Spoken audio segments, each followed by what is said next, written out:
Good morning. आज की विज्ञान की कक्षा में साबुन एवं अपमार्जक ये क्या होते हैं, परीक्षा में पूछे जाते हैं। हर परीक्षा की दृष्टि से इम्पोर्टेंट है। साबुन और अपमार्जक के बारे में परीक्षा में पूछा ही जाता है। यह रीट लेवल 2 साइंस में भी है, कांस्टेबल पटवार में आएगा, क्योंकि ये कार्बन और उसके यौगिक का कहीं न कहीं एक पार्ट है। तो आपको साबुन और अपमार्जक बहुत छोटा सा पॉइंट है, 10 मिनट का, लेकिन आपको इसमें से कितने प्रश्न हैं ऑब्जेक्टिव बन सकते हैं उसकी चर्चा करेंगे। स्टार्ट करते हैं साबुन से। साबुन क्या होते हैं, सबसे पहला पॉइंट वहीं से स्टार्ट करेंगे। साबुन, तो साबुन क्या होते हैं, तो उच्च वसीय अम्ल, इसको ऐसे लिखा जा सकता है RCOONA। मीन्स ये लवण है, और किसके लवण है, सोडियम के लवण है। लेकिन साबुन क्या होते हैं वह आपको एक टेबल के रूप में याद रखना है।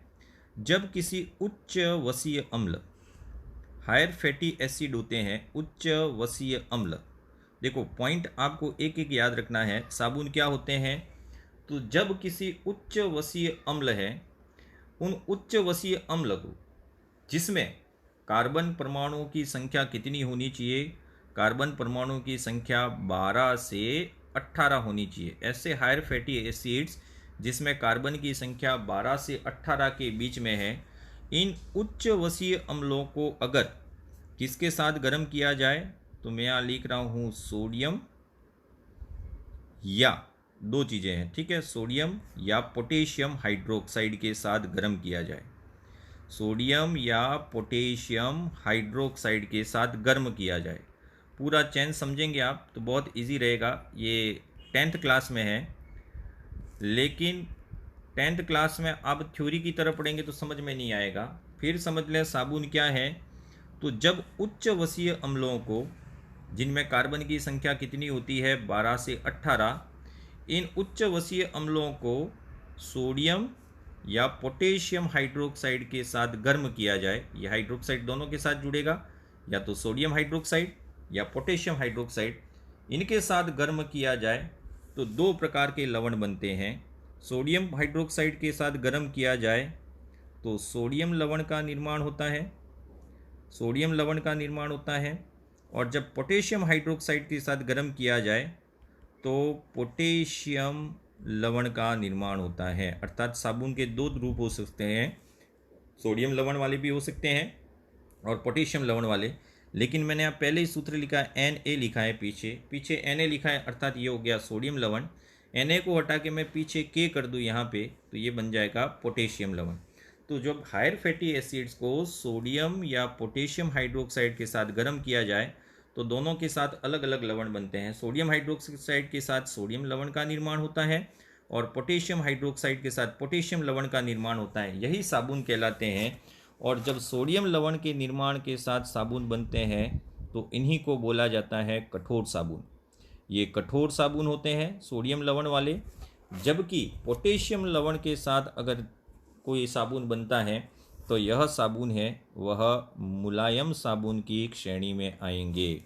तो ये बहुत इम्पोर्टेंट है कि कठोर साबुन का निर्माण करना है तो कौन सा पदार्थ लेना पड़ेगा, सोडियम हाइड्रोक्साइड।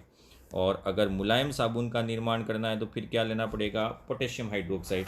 दोनों ही साबुन है, उनका निर्माण होता है। तो ये सोडियम लवण या पोटेशियम लवण बन जाए तो साबुन का निर्माण होता है, और इसी प्रक्रिया को कहते हैं साबुनीकरण। सोपेनिफिकेशन क्या होता है समझ लें। हायर फैटी एसिड्स को सोडियम या पोटेशियम हाइड्रोक्साइड के साथ गर्म करने पर अगर सोडियम लवण या पोटेशियम लवण का निर्माण होता है तो इसी को सोपेनिफिकेशन या साबुनीकरण कहते हैं।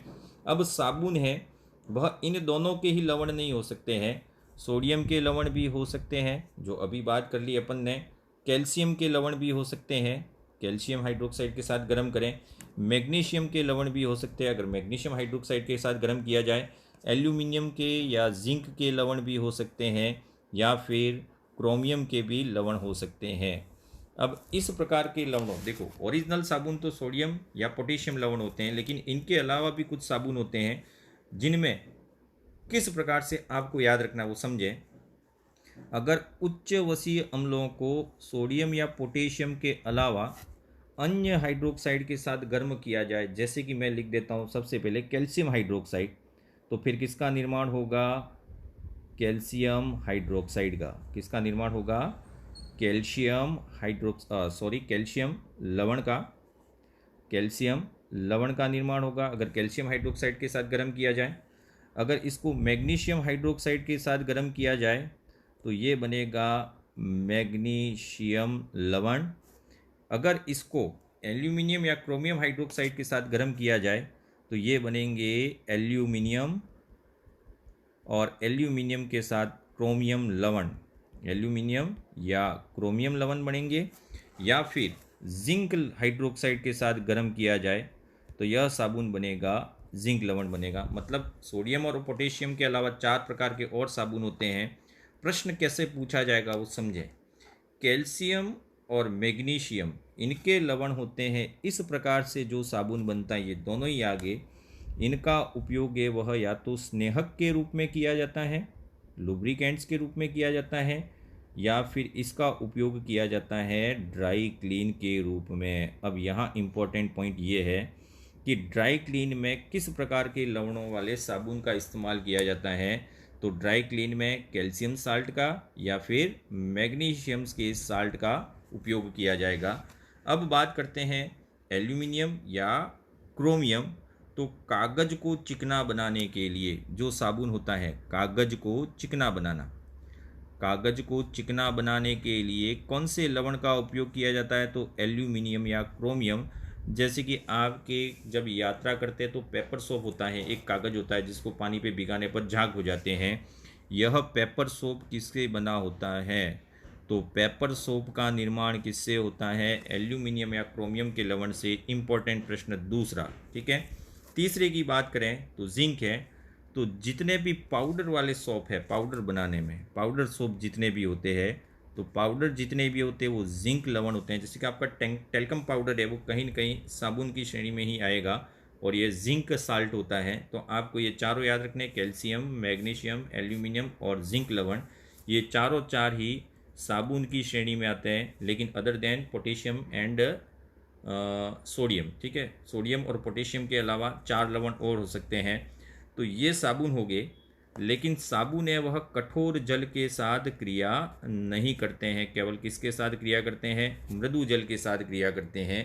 इसीलिए इनके ऑप्शन के रूप में किस चीज़ का उपयोग किया गया? तो इनके ऑप्शन के रूप में प्रयोग किया जाता है अपमार्जक। अब साबुन और अपमार्जक में क्या अंतर है वो समझ लें। अब वहाँ पे तो क्या था? वसीय अम्ल थे। ये अपमार्जक पाउडर के रूप में हो सकते हैं, केक के रूप में हो सकते हैं, तरल के रूप में भी हो सकते हैं। लेकिन साबुन क्या थे? उच्च वसीय अम्लों के लवण थे, जबकि यहाँ पे अल्कोहल के लवण हैं। तो यहाँ समझें उसी क्रम में 10 कार्बन या इससे अधिक, 10 या इससे अधिक कार्बन वाले अल्कोहल है। अब यहाँ क्या है? अल्कोहल है। वहाँ पे क्या था? वसीय अम्ल थे। तो जब 10 या इससे अधिक कार्बन वाले अल्कोहल है, उनको सल्फ्यूरिक अम्ल के साथ क्रिया करा दी जाए। किससे क्रिया कराएं? सल्फ्यूरिक अम्ल के साथ क्रिया करा दें। बिल्कुल याद रखना है यहाँ पे, जब 10 या उससे अधिक कार्बन वाले अल्कोहल की क्रिया सल्फ्यूरिक अम्ल से करा दी जाए या सल्फ्यूरिक अम्ल से क्रिया करे, तब जाके यह सोडियम लवण का निर्माण करता है। किसका निर्माण करता है? सोडियम लवण। यहाँ पे भी पोटेशियम साल्ट ही बनेगा, सोडियम साल्ट ही बनेगा। अब ये सोडियम लवण है वह किस प्रकार से कार्य करता है? तो आपको याद रखना है, जब भी कोई अपमार्जक है, अपमार्जक किसके लिए बनाए गए? बेसिकली कठोर जल के साथ। तो अपमार्जक जब कठोर जल के साथ क्रिया करता है, अब क्या होता है? कठोर जल, हार्ड वाटर क्या होता है वो समझ लें। कठोर जल होता है उसमें 2 आयन होते हैं, लवण नहीं होते हैं ना, 2 आयन होते हैं। उन आयनों की उपस्थिति में ही, ठीक है ना, 2 आयन होते हैं। उन आयनों की उपस्थिति, कौन से 2 आयन होते हैं? तो आपको याद रखना, एक तो है कैल्शियम आयन। कठोरता का कारण क्या है? तो एक तो कैल्शियम आयन होता है और दूसरा होता है मैग्नीशियम आयन। मैग्नीशियम आयन, ये दोनों जिस जल में उपस्थित हो वही कहलाता है कठोर जल कहलाता है। तो कठोर जल अपमार्जक के साथ मिलकर एक अविलेय का निर्माण करता है। तो कुल मिला के अपमार्जक के वो कठोर जल में कार्य कर लेते हैं, लेकिन साबुन और अपमार्जक में अंतर पढ़ लिया। अब अपमार्जक के वो किस प्रकार से कठोर जल में भी काम करता है तो आप समझेंगे। यहाँ पे सोडियम और पोटेशियम लवण की बात करें, Na+ और K+, ये दोनों ही हैं, सोडियम और पोटेशियम। ये कैसे काम करता है तो ये दोनों चीज़ें हैं वह जल के पृष्ठ तनाव को कम करती है, जल के पृष्ठ तनाव को कम करने का कार्य करती है। ये पूछा गया है, सोडियम और पोटेशियम जो आयन होते हैं वो क्या कार्य करते हैं, तो जल के पृष्ठ तनाव को कम करना, ये सरफेस टेंशन को कम करते हैं।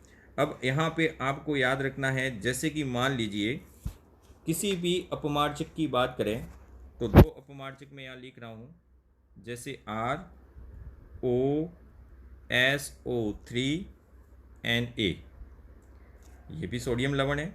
और दूसरा इसको बोलते हैं sodium alkyl sulphate, sodium alkyl sulphate, यह भी एक अपमार्जक का रूप है।